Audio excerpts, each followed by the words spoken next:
अस्सलाम वालेकुम दोस्तों, आज संडे है तो इसे फंडे बनाते हैं T10 के साथ।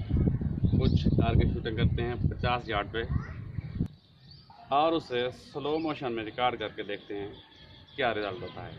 Let's go.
आपको चमचे उड़ाते हैं, वैसे भी बहुत हो गए हैं।